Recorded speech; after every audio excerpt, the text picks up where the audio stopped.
All right, y'all, welcome back to the Chessboard 8 channel. Today we're going to be practicing some tactics. To learn tactics, you're going to go click the Learn.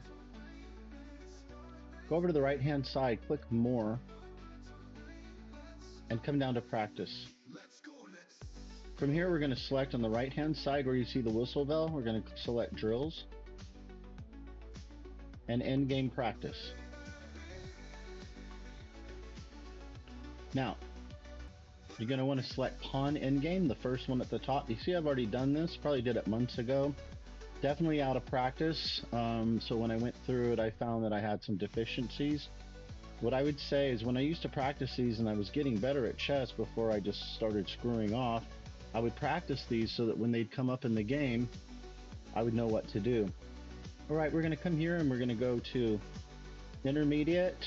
We're going to drop this down for you guys that are just starting out.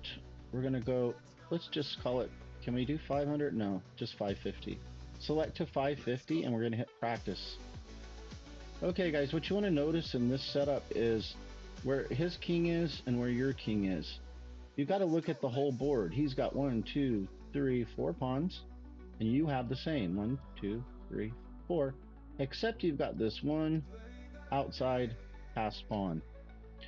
Now, what you want to do is, this is a bit of a, you got to learn how to adjust depending on what this king does, okay? So sometimes you might find yourself heading to this side of the board and you're trying to get up here to march this pawn across the board. But sometimes he might get in the way and have plans to stunt you. If he does, let's say we're on this square and he's just staying right with us.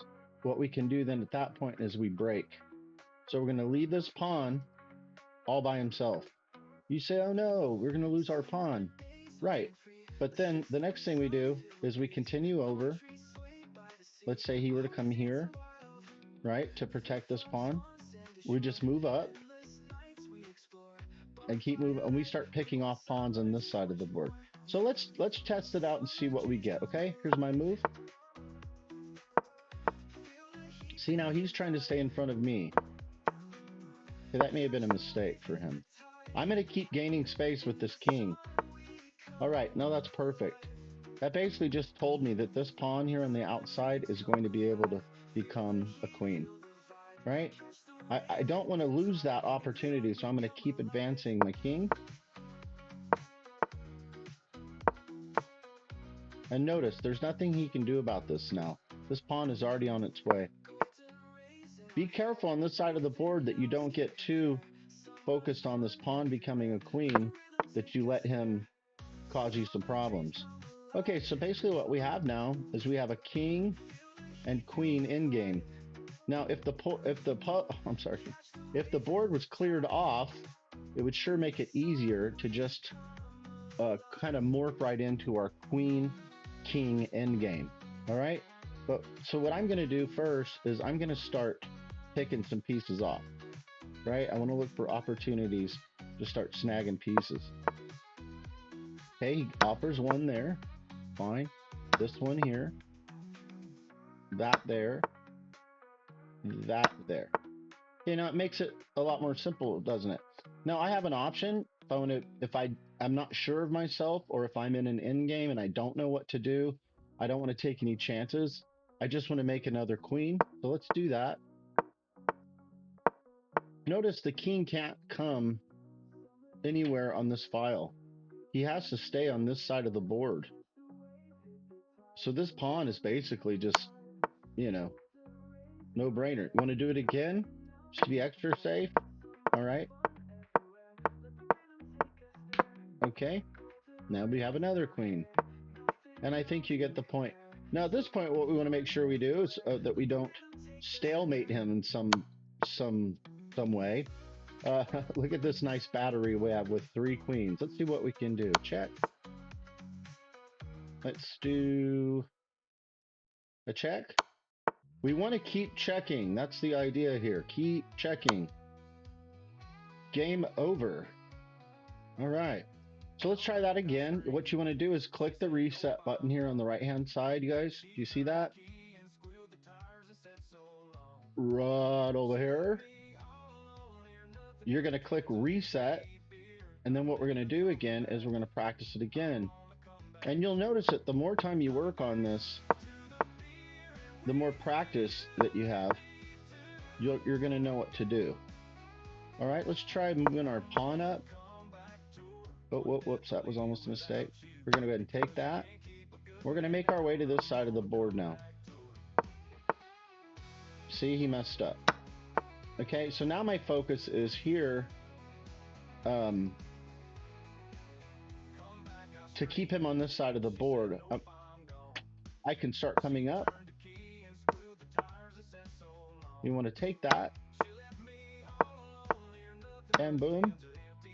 Now I want to get, I mean, I could just leave this alone. Doesn't really matter. Let's go. Okay, queen. Same thing. Now you'll notice that this file is completely off limits to him. That means this pawn can just walk across if he wants. He can just walk right over and boom, another queen. And then we basically start ladder mating all the way down the board. And boom. And we have another checkmate. Let's click reset again. Now this time, what we want to do is we're going to just practice with one queen. You've seen how to get multiple queens. But let's practice. Like, what would we do if we only had this one pawn? Whoops, don't mess that up. You got to pay attention to that. Otherwise, you get yourself in a mess, all right? Notice how we're speeding up now. We're getting faster. Okay. Check. He's protecting that. Okay. Let's start bringing our king forward. Perfect. Keep bringing our king forward.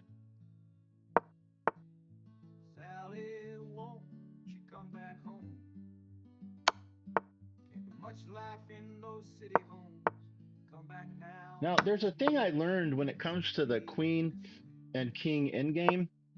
Is forming this little L-shaped pattern, almost like a knight, to offer him, well, you wouldn't want to do it here. Let's go ahead and move our king forward. And then you'll notice we just cover him right up and we get a checkmate again. Okay.